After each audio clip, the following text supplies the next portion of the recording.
Assalamualaikum warahmatullahi. Hadirin sekalian, ibu-ibu dan bapak yang dirahmati oleh Allah Subhanahu wa taala, jamaah pengajian Masjid Nurul Iman. Sebagaimana beliau sampaikan tadi, iman itu ada 3 rukunnya. Ma'rifatun bil qalb, pengakuan di dalam hati, yakin, hatinya berbicara bahwasannya keimanan ini bukan sekedar di bibir, akan tetapi iman yang menancap dalam di dalam hati. Maka antum tahu Bilal ibnu Rabah ketika disiksa, apa yang Bilal katakan? Ahadun, ahad. Dan Bilal mengatakan setelah kejadian itu, apabila ada kalimat yang lebih menyakitkan untuk orang kafir selain kalimat itu, maka kalimat itu akan aku ucapkan. Ini karena keimanan yang terlanjur kokoh di dalam hati. Tapi di dalam hati tidak cukup, perlu pula disampaikan dengan lisan, diucapkan, diikrarkan dengan 2 kalimat syahadat. Asyhadu an la ilaha illallah wa asyhadu anna Muhammadan Rasulullah. Setelah diikrarkan, iman itu memiliki konsekuensi, diamalkan melalui seluruh anggota badan.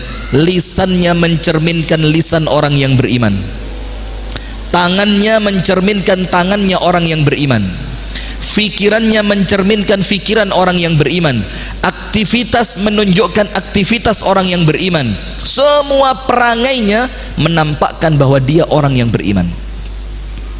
Kenapa ini penting disampaikan? Jazakallahu khairan. Saya diingatkan beliau, alhamdulillah. Karena kita perlu sampaikan, hadirin, beberapa waktu ke belakang ini ada beberapa ceramah-ceramah yang kemudian ceramah itu berisikan akidah murji'ah, sementara akidah kita ini ahlus sunnah wal jamaah. Sementara ada satu akidah yang menyimpang, yaitu akidah murji'ah, dan ini akidah bid'ah munkarah, bid'ah yang sangat munkar, yang kemudian dilawan oleh para ulama ahlus sunnah wal jamaah, yaitu akidah kaum murji'ah. Apa itu akidahnya?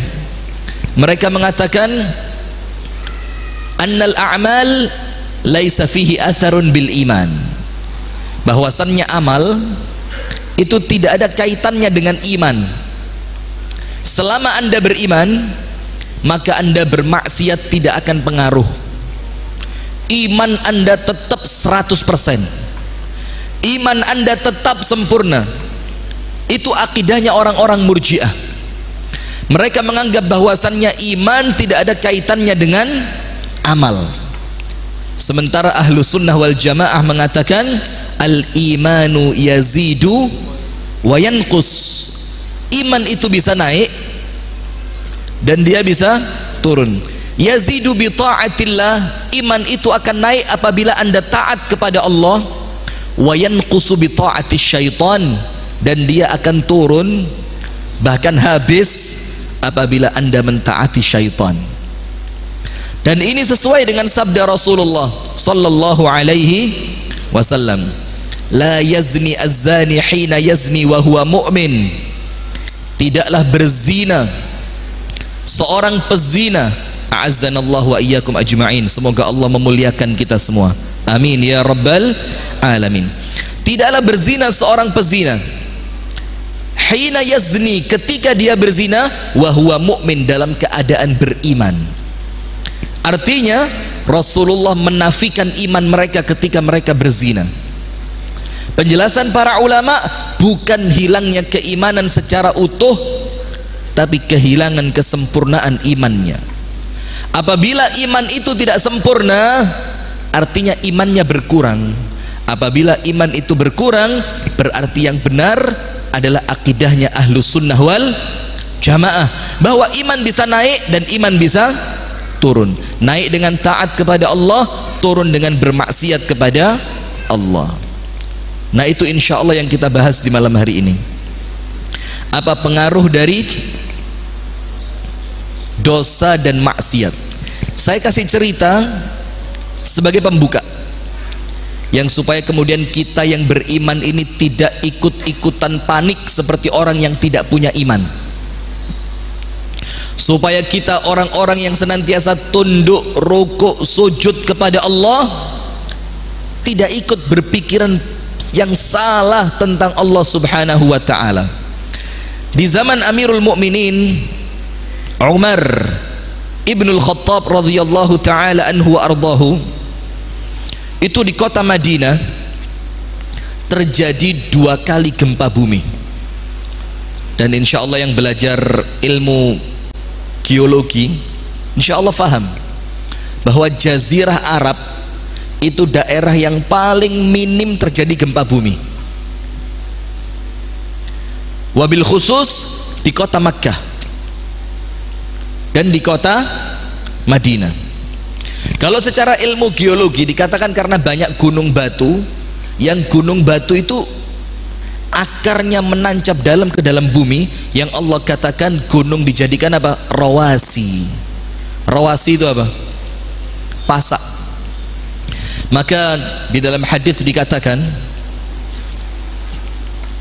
ketika Allah subhanahu wa ta'ala menciptakan bumi, ja'alahu tamil, maka bumi ini berguncang, tidak bisa berhenti, dia gerak terus. Fa khalaqallahu al-jibal, maka Allah menciptakan gunung. Wa ja'ala al-ardha tamtad, maka bumi itu tiba-tiba menjadi, langsung dia berhenti, dia langsung stabil. Maka malaikat-malaikat Allah merasa heran, ya Rabb, afi khalqika khalqun a'zam minal jibal, ya Allah, ini gunung hebat sekali, adakah di dalam ciptaanmu ya Allah sesuatu yang lebih hebat dibanding gunung? Apa Allah katakan? Ada. Apa itu? Al-hadid, besi. Kenapa begitu? Karena besi bisa digunakan untuk mematahkan gunung. Betul apa tidak?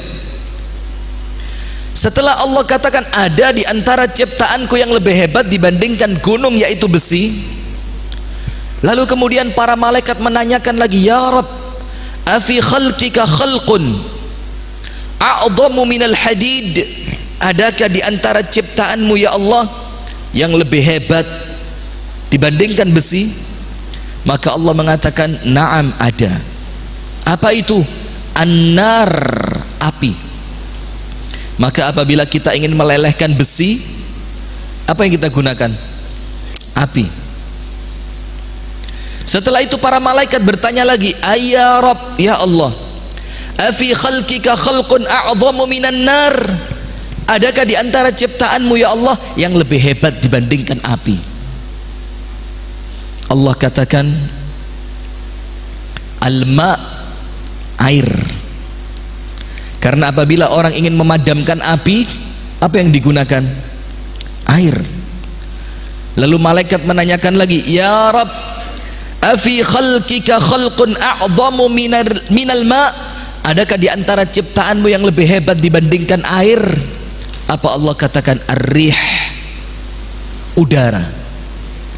Karena udara itu yang menggerakkan awan untuk kemudian menurunkan air hujan. Dan terakhir malaikat bertanya lagi, ayya Rabb, ya Allah, afi khalqika khalqun a'zamu minar rih, ya Allah, adakah di antara ciptaanmu ya Allah yang lebih hebat dari semua itu? Lebih hebat dari gunung, lebih hebat dari besi, lebih hebat dari api, lebih hebat dari air, lebih hebat dari angin. Adakah ya Allah? Allah katakan, na'am, ada. Apa itu ya Allah? Apa Allah katakan?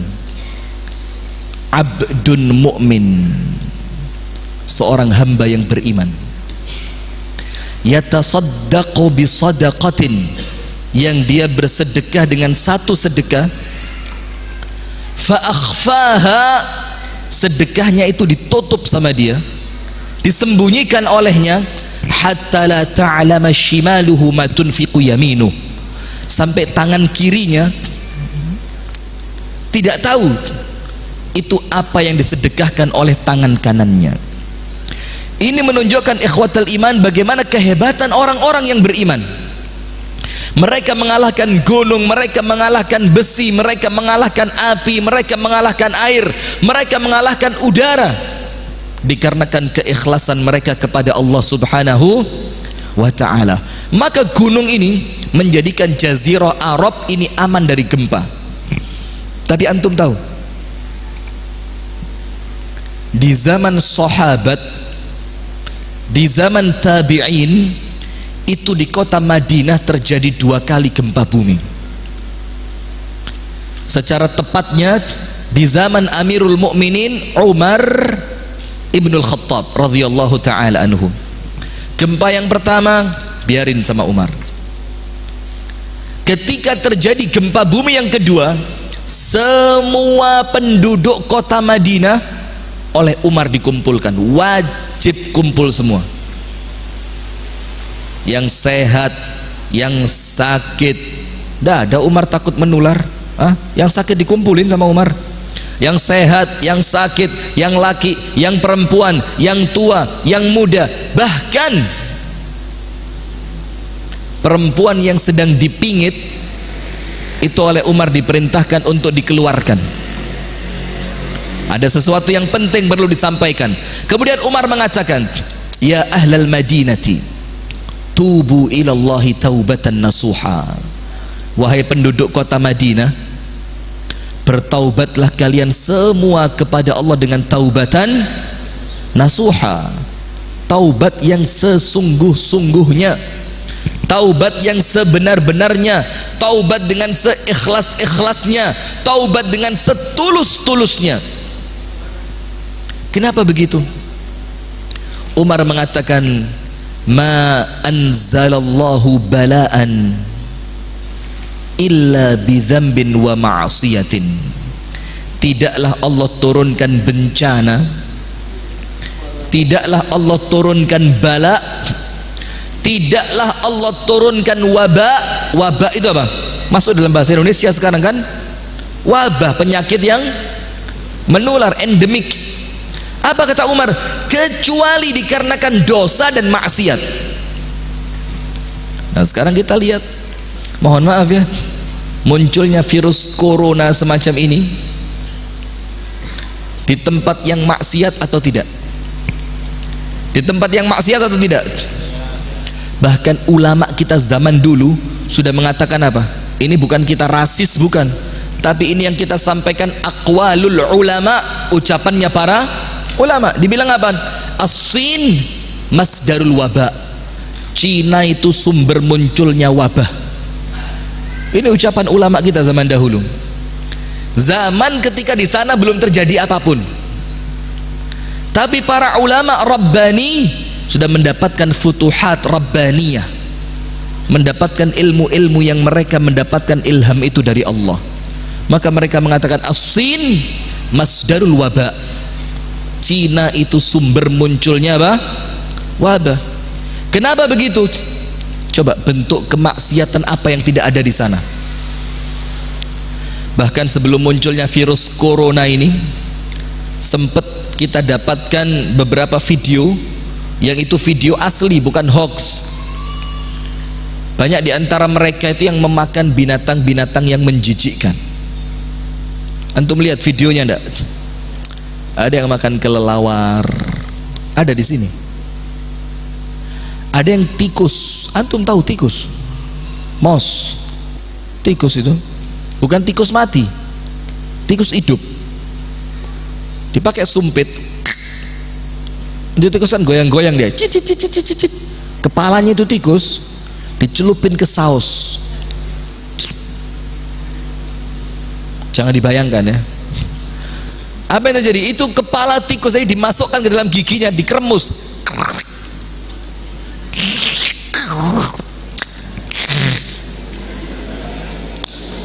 La haula wala quwata illa billah. Maka Umar mengatakan apa? Aku yakin, kata Umar, dan ini ilmu yang haqqul yakin, bahwasannya tidak akan terjadi musibah, tidak akan terjadi bencana kecuali karena apa? Dosa dan maksiat.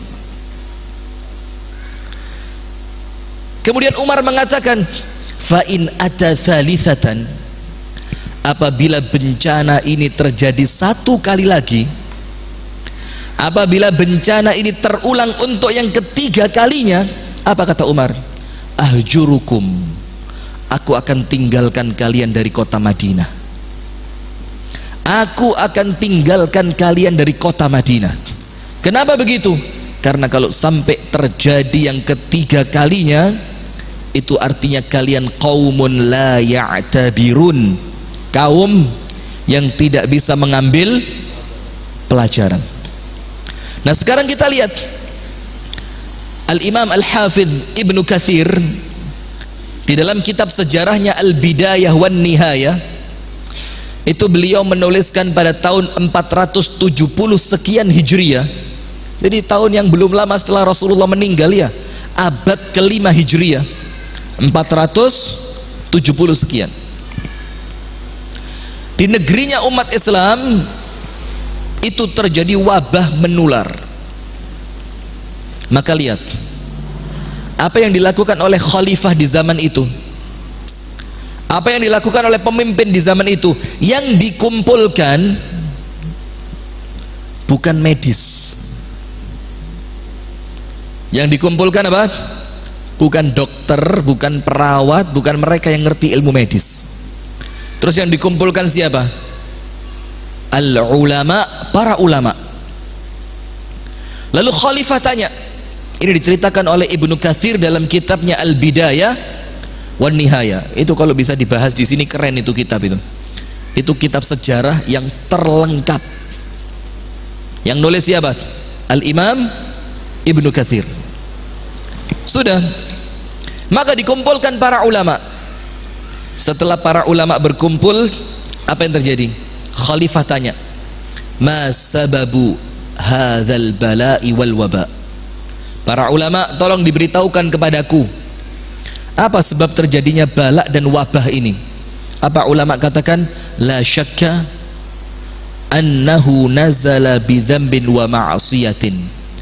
Tidak kami ragu sedikit pun bahwa bencana dan wabah ini datang kecuali karena musibah, kecuali karena maksiat. Kecuali karena apa? Maksiat. Terus khalifahnya tanya, wa ma ta'muruna? Terus apa yang kalian perintahkan untuk kami para ulama? Apa kalian perintahkan untukku? Kata khalifah. Apa kata ulama? Iqamatu al-amri bil ma'ruf wan nahi 'anil munkar. Kalian dirikan amar ma'ruf nahi munkar. Dan betul, langsung ini khalifah memerintahkan semua pasukannya untuk menuju pelosok-pelosok negerinya. Untuk apa? Menghancurkan tempat-tempat kemaksiatan. Untuk kemudian mereka melakukan amar ma'ruf nahi munkar. Dan yang terpenting bukan amar ma'rufnya, tapi apa? Nahi munkarnya. Setelah itu dilakukan amar ma'ruf nahi munkar, di mana-mana digalakkan. Apa Imam Ibnu Katsir mengatakan? Wa ma makatha ghaira ba'id illa rafa'ahu Allah. Dan amar ma'ruf nahi munkar itu belum dilakukan lama, artinya baru sebentar dia, baru sejenak dilakukan, baru sebentar, sepekan mungkin, 2 pekan mungkin, gak sampai sebulan. Apa yang terjadi? Illa rafa'ahu Allah, maka wabahnya sama Allah diangkat. Artinya dari cerita yang kita sampaikan di pembuka ini menunjukkan kepada kita, semua musibah yang terjadi, semua wabah bencana yang ada di sekitar kita tidaklah terjadi karena apa? Kecuali karena apa? Maksiat. Berarti apabila antum ingin menghilangkan kemaksiatan itu, antum tidak cukup menjadi orang yang saleh, tapi antum harus menjadi orang yang muslih. Apa bedanya soleh dan muslih? Apa bedanya? Kalau soleh, baik dalam dirinya saja, dia sholat, dia puasa, dia baca Al-Quran, dia tidak bermaksiat, orang soleh. Tapi ternyata soleh saja tidak cukup, karena Allah katakan dalam Al-Quran, wattaqu fitnatan la tusibanna alladhina zalamu minkum khassah. Takutlah akan datangnya suatu bencana, yang bencana itu tidak hanya Allah timpakan kepada orang-orang yang zalim saja. Artinya orang yang soleh mereka kena atau tidak? Kena. Kemudian Ibnu Katsir mengatakan tafsirnya apa? Mengapa ya Allah orang yang soleh tetap terkena bencana? Mengapa yang terkena bencana bukan mereka yang zalim saja? Mengapa yang terkena bencana bukan mereka yang maksiat saja ya Allah? Apa kata Al-Imam Al-Hafidh Ibnu Katsir? Li'annahum taraku al-amra bil ma'ruf wan nahya 'anil munkar. Karena orang-orang yang saleh mereka tidak melakukan amar ma'ruf nahi munkar. Maka ketika itu musibah datang, apa yang terjadi? Semuanya Allah timpakan musibah. Nanti antum pulang, saya kasih PR. Apa PR-nya? Buka surah Hud. Surat apa? Hud. Ayat berapa? 117. Ayat berapa? 117. Apa Allah katakan di sana? Ini jadi kuliah subuh besok Pak BKM ya, insyaallah. Surat Hud ayat 117. Apa Allah katakan? Wa ma kana rabbuka liyuhlikal qura bidzulmin wa ahluha muslihun. Tidak akan pernah Allah mendatangkan musibah pada suatu tempat sementara di tempat itu penduduknya adalah mereka-mereka yang muslih. Sementara di tempat itu penduduknya adalah orang-orang yang melakukan amar ma'ruf nahi munkar. Berarti datangnya musibah itu ketika orang soleh mencukupkan dirinya dengan kesolihannya tanpa ia tergerak untuk memperbaiki orang lain. Faham sampai sini hadirin? Berarti amar ma'ruf nahi munkar penting atau tidak? Penting atau tidak? Misalkan di tempat kita ada kemaksiatan, kita diam atau kita lakukan amar ma'ruf nahi munkar? Diam atau dilakukan? Ini penting, jangan diam, jangan apatis, tapi ingat, lakukan dengan cara yang terbaik. Tidak boleh sembarangan. Musyawarah dulu, bikin forum komunikasi takmir masjid dan musola, lalu kumpulkan mereka rapat. Ini bagaimana di masyarakat kita ada tempat maksiat. Setelah semuanya rapat, semuanya musyawarah, angkat ke pihak yang berwenang, tunjukkan datanya. Baru ketika sekali, dua kali, tiga kali mereka tidak bergerak, boleh kita mendatangi tempat itu. Kenapa? Karena ini musibah yang datang bukan cuma kalian yang maksiat yang terkena, tapi kami yang duduk di masjid itu pun akan terkena. Dan kalau antum diamkan, antum aman insya Allah, bisa jadi. Tapi ingat, antum punya anak, antum punya cucu yang belum tentu selamat dari kemaksiatan itu. Nah sekarang hadirin kita masuk ke materi. Itu baru pembukaan itu ya, jangan khawatir. Kita masuk ke materi sekarang. Dampak dosa dan maksiat dalam kehidupan. Jadi kalau anda berdosa, kalau anda bermaksiat, apa yang akan anda dapatkan dalam kehidupan anda? Apa yang akan anda rasakan dalam kehidupan anda? Rumah tangga, ekonomi, kesehatan, kemasyarakatan, ketenangan dalam hati. Apa yang akan terjadi? Ternyata maksiat yang anda lakukan itu ibarat racun yang anda minum. Ketika anda meminum racun, walaupun dosisnya cukup kecil, ada pengaruhnya ada? Pasti ada pengaruhnya. Sampai-sampai An-Nabi sallallahu alaihi wasallam meninggal karena takdir dari Allah. Asbab meninggalnya apa? Memakan daging kambing, yang daging kambing itu oleh perempuan Yahudi diberi apa? Diberi apa? Racun. Seorang Nabi Muhammad bisa terpengaruh kesehatannya karena racun. Maka maksiat itu ibarat racun. Apabila antum bermaksiat, maka yang mati bukan fisik tapi apa? Hati. Dan para ulama mengatakan ajaban, sungguh menakjubkan, sungguh mengherankan. Apa itu?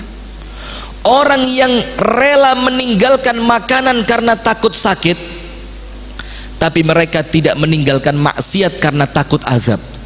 Ada enggak di sini orang nggak berani makan kikil? Tahu kikil ya? Apa kikil? Kikil dimasak kuning, kuah kuning, enak gak? Wih, mantap. Nggak berani makan kikil, takut penyakit apa? Kolesterol. Misalkan dia kena penyakit jantung koroner, misalkan dia kena penyakit stroke, berani makan kikil dia? Berani makan kikil dia? Nggak berani. Berani makan jeroan kambing? Kenapa antum pegang dia? Sakit jantung dia? Oh enggak ya?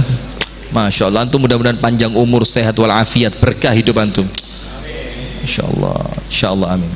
Bacaan Qurannya Masya Allah, top ya. Bagus gak suara qori Qurannya tadi? Bagus gak? Sudah nikah qorinya? Sudah nikah belum tadi? Belum. Rebutan akhwat. Lihat tadi qorinya tadi, itu suaranya mantap. Antum setiap mau tidur nanti dibacain Quran, dan bacanya nggak sedikit. Dibacainnya berapa?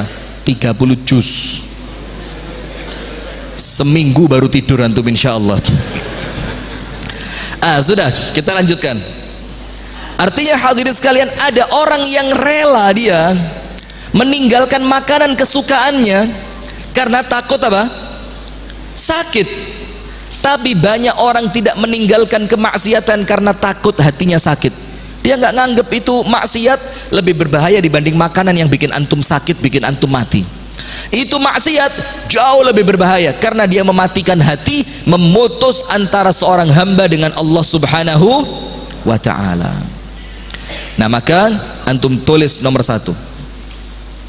Terkadang kemaksiatan itu tidak langsung menampakkan efeknya secara langsung. Nomor 1 itu. Terkadang apa? Efeknya tidak langsung nampak. Maka kita perlu ceritakan cerita dari Al-Imam Muhammad ibnu Sirin, seorang ulama dari kalangan tabi'in. Siapa namanya? Muhammad bin Sirin. Ulama luar biasa, yang salah satu di antara sifat yang paling menonjol dari Al-Imam Ibnu Sirin itu apa? Begitu berbakti sama ibunya, luar biasa. Lihat, jadi ulama itu baru dikatakan ulama rabbani kalau dia taat sama orang tuanya, taat betul sama ibunya. Ini Muhammad Ibnu Sirin. Sampai dikatakan dalam riwayat, apa kata Imam Ibnu Sirin? Tidak ada yang lebih membahagiakan diriku kecuali ketika aku memandikan ibuku. Jadi setiap hari sebelum dia berangkat ke majelis ilmu yang dibina olehnya, itu dia masuk ke rumah ibunya, dimasakkan air hangat untuk mandi ibunya, dimandikan ibunya, disampo rambutnya, disabunin semua badannya, dikeringkan, lalu disisir dengan rapi, dikasih pakaian yang bersih, dikasih pakaian terbaik, dibersihkan rumahnya, dimasakkan masakannya, disuapkan ke lisan ibunya. Baru Imam Muhammad Ibnu Sirin berangkat untuk masuk ke majelis taklim. Masya Allah, lihat, ini ulama ini betul, dia ngerti bahwa berbakti kepada ibu itu konsekuensi dari keimanan. Sudah, Al-Imam Muhammad Ibnu Sirin seorang ulama yang kaya raya, seorang ulama yang kaya raya, semisal Al-Imam Malik bin Anas. Antum tahu gurunya Imam Syafi'i? Imam Malik itu ketika ada teman berkirim surat kepada Imam Malik, maka suratnya dibales plus 1 rantang emas. Serius ini, bukan bercanda ini. Jadi kalau temennya kirim surat, suratnya dibalas plus apa? 1 rantang emas. Kalau antum temennya Imam Malik kirim surat tiap hari, kira-kira begitu. Apalagi sekarang WhatsApp ya. WhatsApp, Imam Malik apa kabar? Kabar baik, emas kirim sekerantang. Besok lagi, Imam Malik apa kabar? Baik, kirim lagi emas 1 rantang. Masya Allah, lama-lama kaya antum gara-gara kirim surat ke Imam Malik. Kaya raya Ibnu Sirin. Dia punya murid yang semua muridnya itu diberi makan oleh Ibnu Sirin. Semua muridnya. Dia kalau bahasa sekarang punya pesantren dan gratis, balash, gratis, kasih makan tiap hari. Di usia tuanya apa yang terjadi? Al-Imam Muhammad Ibnu Sirin aflas. Aflas itu jatuh bangkrut. Yang sebelumnya kaya raya, tiba-tiba hanya untuk beli makan saja dia harus menjual kayu atap rumahnya. Jadi kayu atap rumah itu dilepas satu, dipotongin oleh Imam Muhammad Ibnu Sirin, dijual ke pasar untuk kayu bakar, diambil duitnya baru untuk beli makanan beberapa hari ke depan. Dan orang Arab mengatakan apa? Asyaddul faqr al-faqru ba'dal ghina. Kemiskinan yang paling berat itu miskin setelah sebelumnya apa? Kaya. Kalau miskin mulai kecil, alhamdulillah terlatih sudah.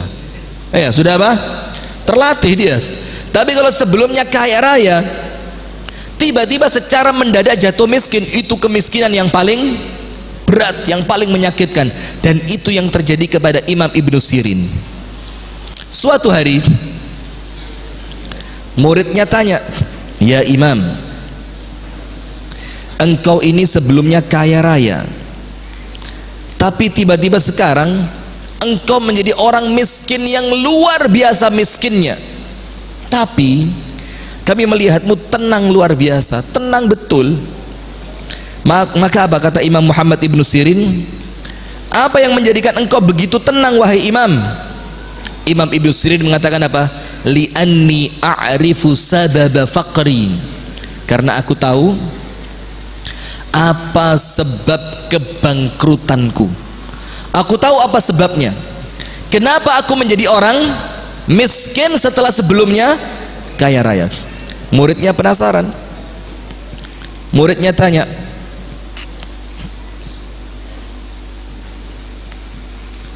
wa ma sababu faqrik wa aflasik? Apa sebab kamu menjadi miskin seperti ini? Apa yang menjadikan kamu itu jatuh bangkrut seperti saat ini?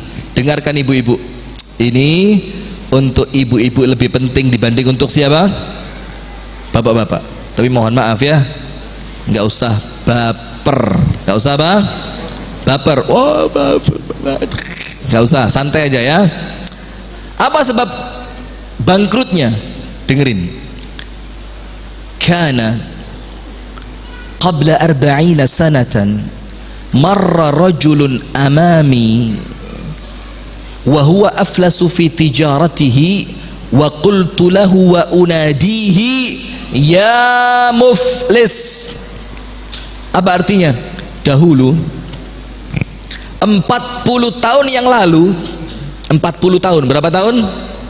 40 tahun yang lalu ada seorang laki-laki yang jatuh bangkrut, perniagaannya hancur, hartanya habis, rumahnya ludes. Itu laki-laki lewat di depan saya dan saya panggil laki-laki itu dan saya teriak di depan mukanya.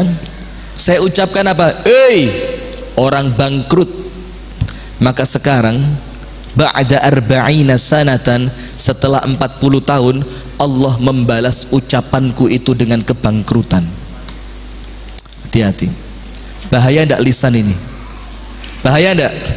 Itulah kenapa Abdullah ibnu Abbas mengatakan, aku, kata Abdullah bin Abbas, ma'ayyartu ahada, tidak pernah menghina seorang pun. Abdullah bin Abbas mengatakan apa? Aku tidak pernah menghina seorang pun dengan lisanku. Hatta kalban, sampai pun seekor anjing tidak pernah aku hina. Kenapa? Karena apabila aku menghina seekor anjing, aku khawatir Allah akan membalasku menjadi seperti seekor anjing. Karena apa? Tidaklah seorang manusia menghina orang lain dengan lisannya, kecuali sebelum dia mati Allah akan mengujinya seperti orang yang dia hina. Hati-hati. Artinya apa di sini? Dosa yang kita lakukan hadirin, belum tentu saat ini kita rasakan dampaknya. Belum tentu. Boleh jadi setahun ke depan, boleh jadi 5 tahun ke depan, boleh jadi 20 tahun ke depan, dan bisa jadi dosa itu baru antum merasakan dampak dan efek jeleknya itu setelah berapa tahun? 40 tahun. Sekarang antum perlu tulis, kenapa Allah menangguhkan orang yang bermaksiat tidak langsung diazab? Kenapa orang yang bermaksiat tidak langsung dihancurkan sama Allah? Maksiat mati, maksiat mati, maksiat mati, habis orang ini ya. Kenapa ditunda sama Allah? Karena 2 sebab. Nomor 1, Allah menanti dia bertaubat. Nomor 2, Allah sengaja membuat dia lupa dengan kemaksiatannya, akhirnya dia tidak beristighfar, akhirnya dia tidak bertaubat, sehingga nanti di hari kiamat azabnya orang itu sempurna. Maka hati-hati, kita di antara 2. Kalau bukan Allah menanti pertaubatan kita dan kita tidak cepat-cepat tobat, maka artinya Allah ingin membuat kita lupa dengan dosa kita, sehingga nanti di hari kiamat azab untuk kita itu berat betul. Kenapa? Karena kita tidak sempat tobat, tidak sempat maksiat. Kemudian yang pertama, di antara dampak maksiat yang kita lakukan, nomor 1, para ulama mengatakan bukan uang dulu, bukan urusan finansial dulu, bukan urusan materi. Nomor 1 yang menjadi kerisauan para ulama, yang menjadi kerisauan ahli ibadah ketika mereka bermaksiat itu apa? Tentang ilmu. Tentang apa? Ilmu.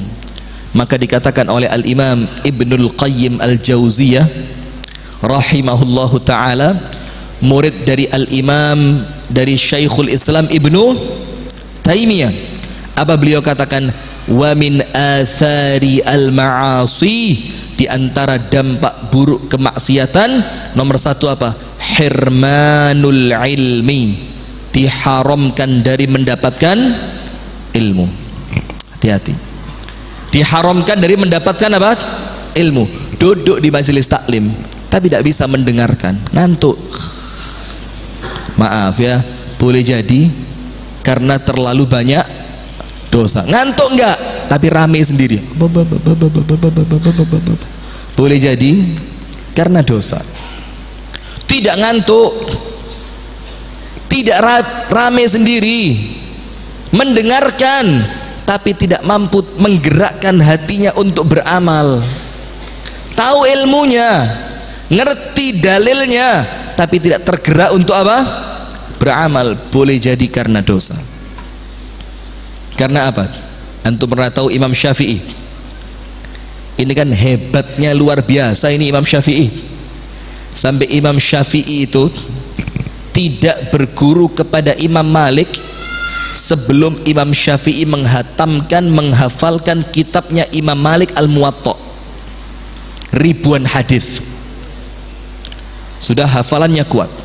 Suatu hari Al-Imam Asy-Syafi'i mengeluhkan tentang hafalannya yang tidak lagi sekuat zaman dahulu.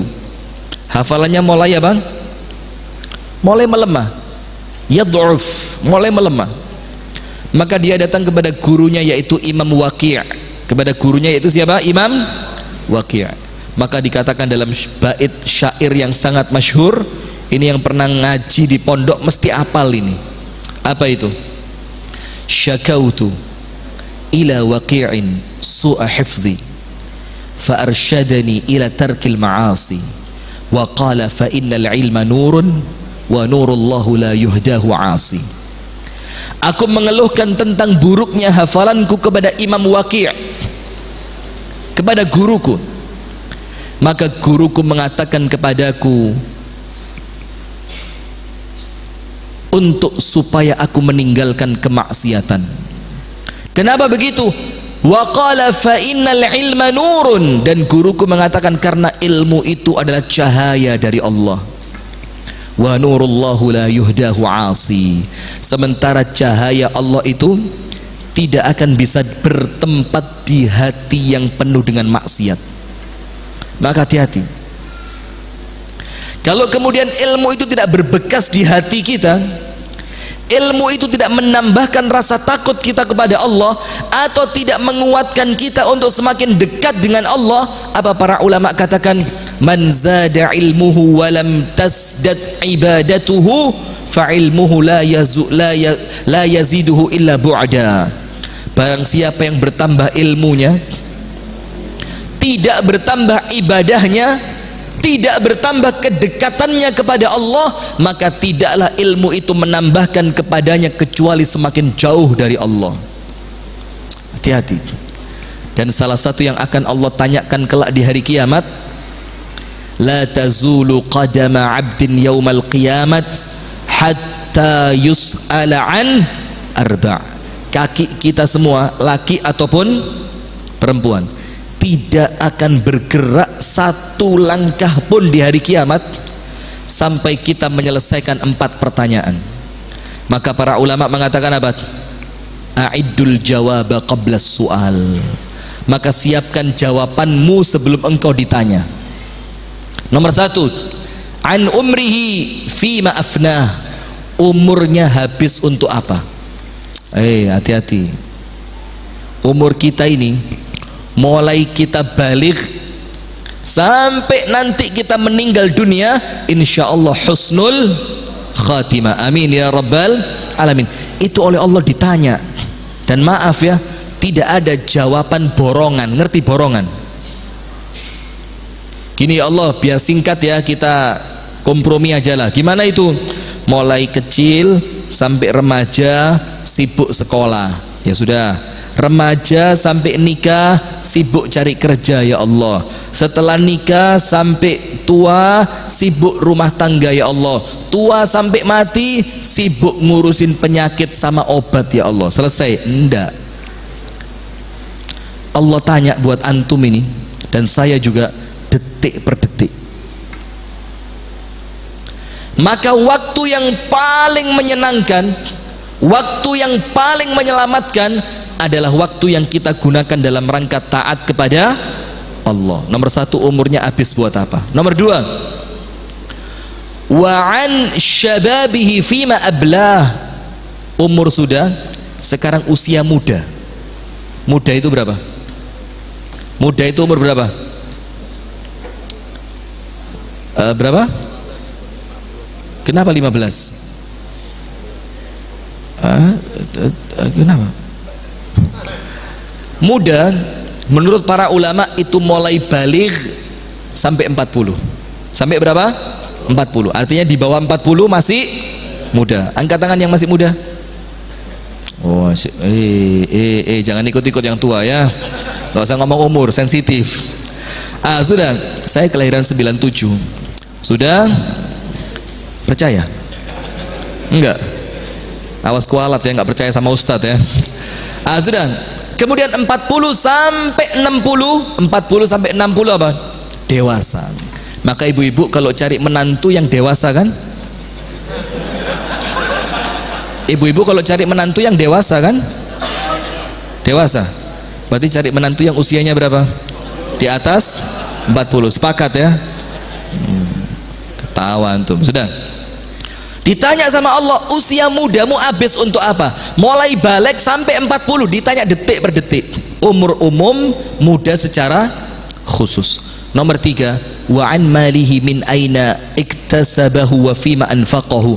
Ditanya tentang uang, dapat dari mana, habis untuk apa. Dan yang keempat, hati-hati, ini yang kita maksudkan sekarang. Wa an ilmihi madza amila bih. Ditanya sama Allah, ilmumu engkau gunakan untuk apa?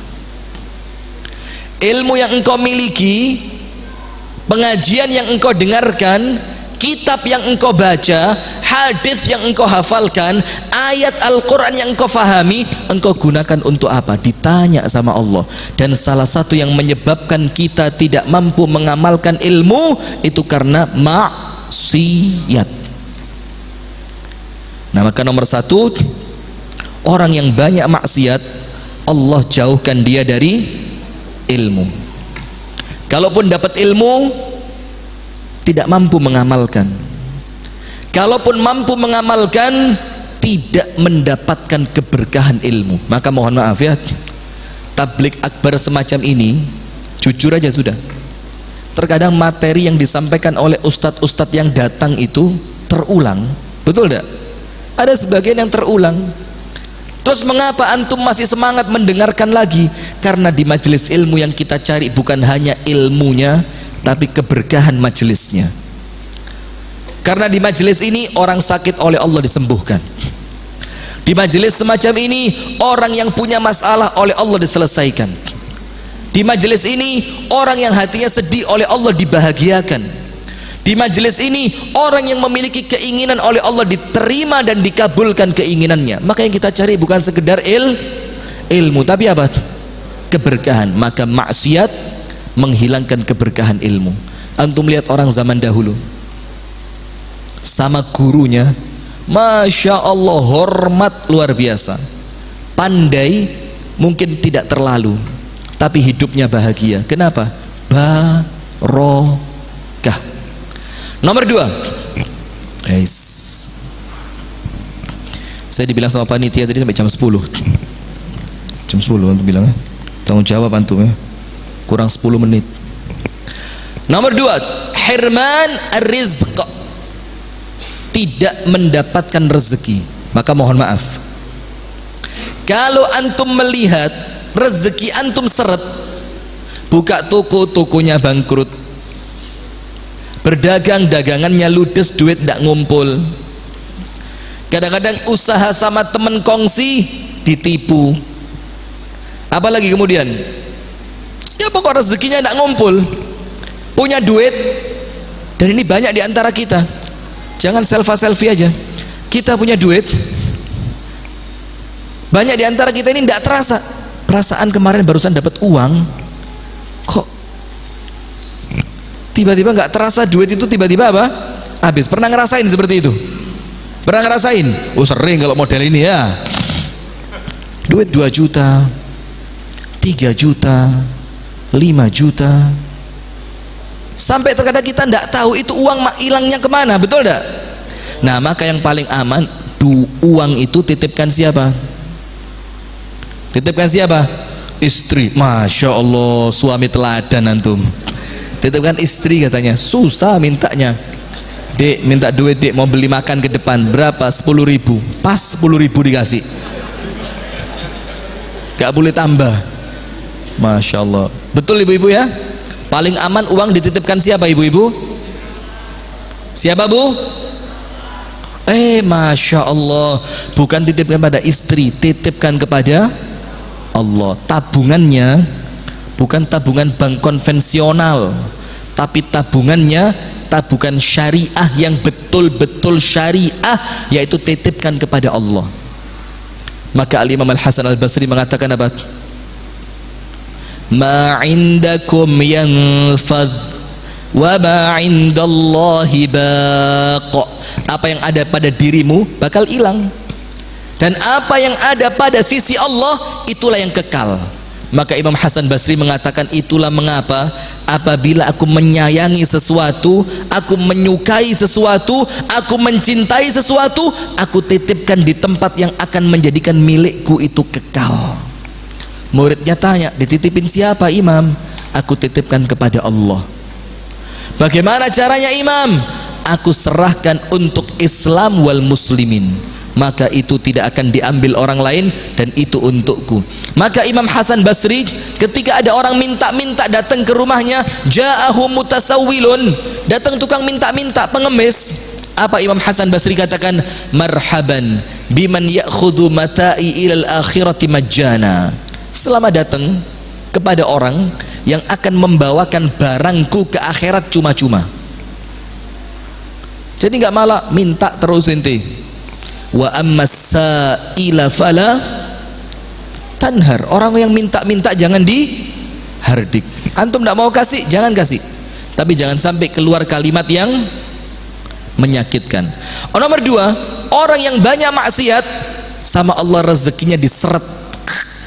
Itu keran rezekinya itu sama Allah ditutup. Kalaupun netesnya setahun cuma 2 kali, Idul Fitri dan Idul Adha.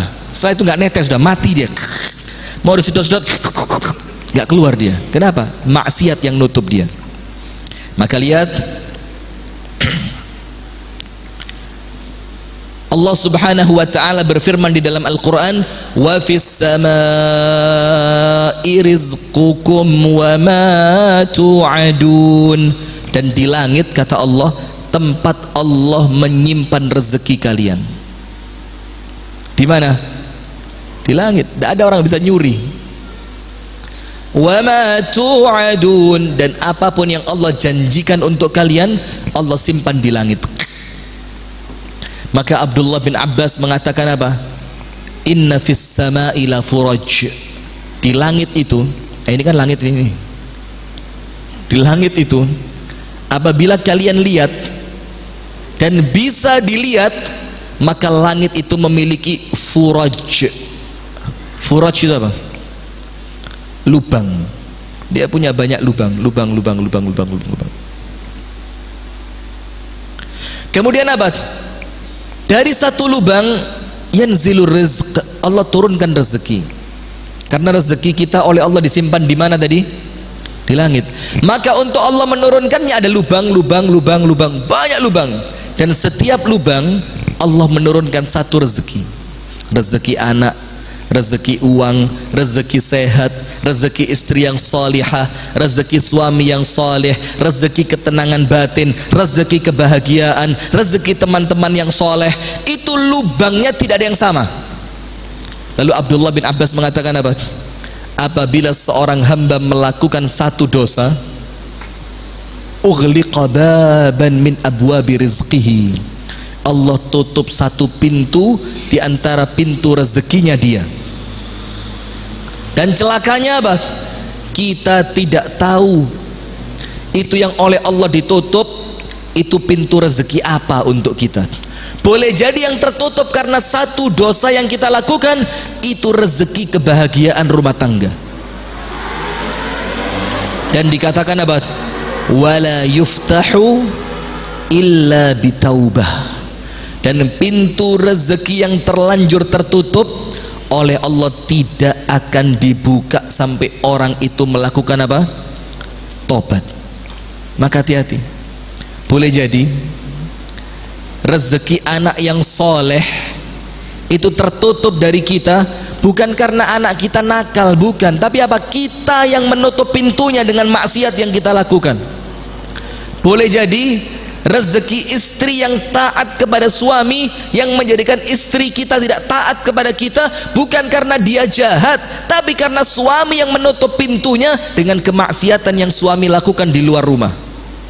Maka para salaf mengatakan apa?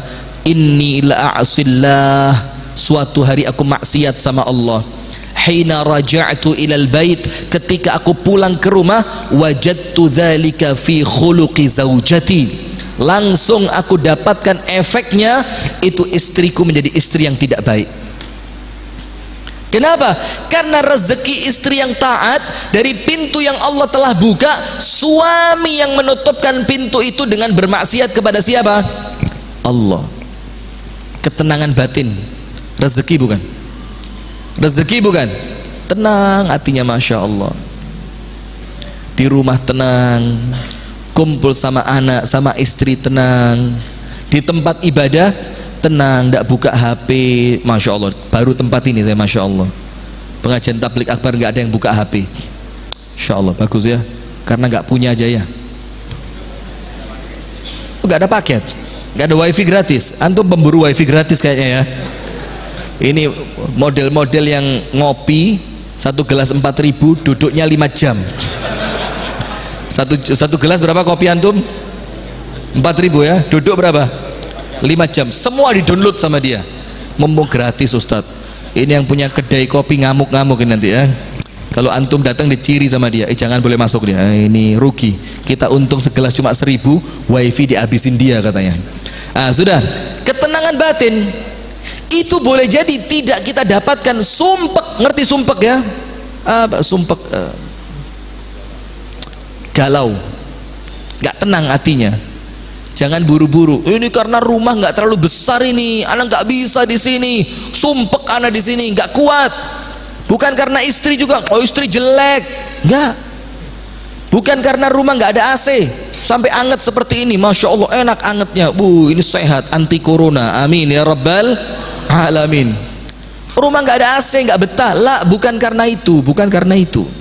Rasulullah rumahnya kecil atau besar? Kecil. Ber-AC atau tidak? Tidak. Perabotannya mewah atau tidak ada perabotan? Tidak ada perabotannya. Ada kamar mandi mewah di dalam? Tidak ada. Ada meja makan di dalam? Tidak ada. Ada spring bed di dalam? Tidak ada. Ada bed cover di dalam? Ada panci presto di dalam? Bu, ada panci presto di dalam? Tidak ada. Tapi kenapa Rasul ketika di rumah itu, kata Ibunda Aisyah, maka Rasul melupakan segalanya, bahagia di rumah. Kenapa? Hatinya bersih, tidak ada dosa yang menghalangi antara dia dengan rezeki bahagia. Nah, maka disebutkan dalam hadis yang diriwayatkan oleh Imam Ahmad, dikatakan di sini, innal abda la yuhramur rizqa bidzamb yusibuhu. Ada seorang hamba yang Allah menghalangi hamba itu dari mendapatkan rezekinya. Ingat, bukan rezekinya orang lain, rezekinya siapa? Rezekinya dia. Bidzambin, karena satu dosa, yusibuhu, yang dia lakukan. Satu dosa menghalangi rezeki. Dan ingat Pak, rezeki antum mau diambil dengan cara yang halal atau antum ambil dengan cara yang haram, sama itu rezeki antum. Baik caranya halal atau haram. Maka Rasul ingatkan, yang sabar ketika cari rezeki, karena engkau tidak akan pernah kehilangan rezekimu, karena rezekimu tetap milikmu, baik engkau cari dengan cara yang halal ataupun dengan cara yang haram. Tak kasih cerita, saya suka cerita. Ali ibnu Abi Thalib radhiyallahu taala anhu itu bawa kuda. Kemudian Ali bin Abi Thalib mau masuk ke dalam masjid. Ada satu keperluan. Ternyata di masjid itu tidak ada tempat untuk mengikat kuda, tempat parkir tidak ada. Maka Ali panggil satu anak muda, ini nampak wajahnya orang baik ini. Panggil sama Ali, ya syab ta'al, anak muda sini. Apa itu? Tolong, aku ada sedikit keperluan untuk masuk ke dalam masjid. Tak lama aku akan keluar, maka aku minta tolong kepadamu, tolong kudaku sementara dipegangkan, jangan sampai dia pergi. Anak muda bilang apa? Siap Ali. Dipegang kuda itu sama anak muda tadi. Ali bin Abi Thalib radhiyallahu taala anhu masuk ke dalam masjid. Ketika selesai urusannya, Ali keluar. Sebelum Ali bin Abi Thalib keluar, dia mikir, baik sekali anak muda itu ya, baik sekali itu anak muda. Dia mau memegangkan kudaku. Maka dibuka kantongnya Ali, krek. Karena Ali bin Abi Thalib bukan orang kaya ya. Dibuka, ada recehan 4 keping. Ada apa? Uang receh berapa keping? 4. 1 keping, 2 keping, 3 keping, 4 keping. 4. Tapi Pak, kepingnya bukan uang perak, uang emas. 1 dinar, 2 dinar, 3 dinar, 4 dinar. 1 dinar kalau uang kita sekarang kurang lebih 2.200.000. 1 dinar. Kalau 4 berapa? 8.800.000. Oleh Ali dikeluarkan uang tadi. Apa kata Ali? Untuk membalas kebaikannya akan aku berikan 4 keping uang dinar ini untuk anak muda itu. Masya Allah, lihat. Berarti biaya parkir di zaman Ali berapa? 8.800.000. Kira-kira kalau antum hidup di zamannya Ali, lebih milih jadi tukang parkir dibanding dosen. Kenapa? 1 kali parkir, kalau 1 hari dapat 10 parkiran, 88 juta 1 hari. 10 hari 880 juta. Setahun, wih, sudah keluar Ali pegang duit 4 keping dinar. Ketika Ali keluar, Ali mengucapkan apa? Faya subhanallah, anak mudanya hilang, kudanya ikut hilang. La ilaha illallah, kata Ali. Tidak jadi baik ini anak muda ini. Tapi hebatnya apa? Antum silakan baca dalam Manaqib Ali, sejarah keistimewaan Ali bin Abi Thalib. Itu kudanya Ali itu mirip kudanya Zoro. Ngerti Zoro? Zoro. Jadi Ali niru Zoro ya. Kebalik ya. Zoro niru siapa? Ali. Apa itu keistimewaannya? Kudanya itu ketika disiut, itu kudanya balik. Maka sama Ali disiut itu kuda dengan suara yang cukup keras, maka kudanya langsung kembali ke arah tempat Ali bin Abi Thalib. Tapi ketika kuda itu kembali, talinya hilang, pelananya hilang. Dan antum pernah rasain naik kuda tanpa pelana? Boy, ini kanan kiri ini Pak, ini bisa kram selama 4 hari 4 malam gak hilang ini. Susah, berat, sakit. Akhirnya sama Ali kuda tadi dituntun, digiring sama dia untuk masuk ke pasar dalam rangka membeli pelana dan tali kuda. Setelah dia masuk pasar dengan uang 4 dinar tadi, masuk ke satu toko yang menjual perlengkapan kuda. Ternyata Ali melihat pelana dan talinya ada di toko itu. Ali mengatakan, ya Rob, hagiyadha, ini punya saya. Ngomong sama yang punya toko. Yang punya toko bilang, tidak mau tahu, beli. Punya saya. Apa buktinya? Coba dibalik. Di belakang pelana itu ada tulisan nama saya. Dibuka betul, ada tulisan nama Ali bin Abi Thalib. Apa kata pedagangnya? Ya sudahlah, kalau memang milik kamu, aku barusan beli barang ini dari seorang anak muda. Ali mengatakan, saya tahu dia, rambutnya begini, kulitnya begini, hidungnya begini. Betul percis. Itu tadi anak muda saya suruh jagain kuda saya. Ternyata dijual pelananya sama kamu. Maka penjualnya bilang apa? Pemilik toko itu, ya sudahlah, gini aja, kamu ganti modalnya saja. Maka Ali tanya, berapa modal kamu beli dari dia tadi? 4 dinar. Berapa? 4 dinar. Langsung Ali bertakbir, Allahu Akbar. Itu anak muda, kalau dia sabar sebentar saja, dia dapat 4 dinar dengan cara yang halal. Karena dia tidak sabar, tetap dia mendapatkan berapa? 4 dinar, tapi caranya bagaimana? Haram. Maka jangan Anda haramkan rezeki Anda dengan bermaksiat kepada Allah. Itu nomor 2, hati-hati. Orang yang banyak maksiat, oleh Allah dihindarkan dari mendapatkan rezeki yang barokah. Habis waktu ya? Nah, saya taat ulil amri, sami'na wa ata'na. Jazakallah khair. Insyaallah kita lanjutkan di lain kesempatan ya, karena waktu terlalu lama, terlalu malam sudah 1 jam lebih 10 menit. Tanya jawab. Berat pertanyaan orang Tanjung Pura ini, berat-berat, saya nggak berani nerima tanya jawab saya. Lain waktu insyaallah tanyakan sama yang lain, semoga ada manfaatnya. Kurang lebihnya mohon maaf. Insyaallah besok pagi ya ada kajian kita lagi. Subuh di mana? Masjid Riyadus Shalihin besok subuh insyaallah.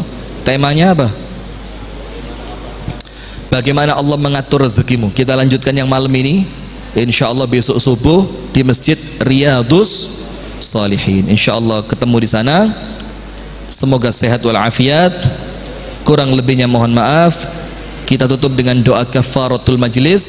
Subhanakallahumma wa bihamdika asyhadu an la ilaha illa anta astaghfiruka wa atubu ilaik. Assalamualaikum warahmatullahi wabarakatuh.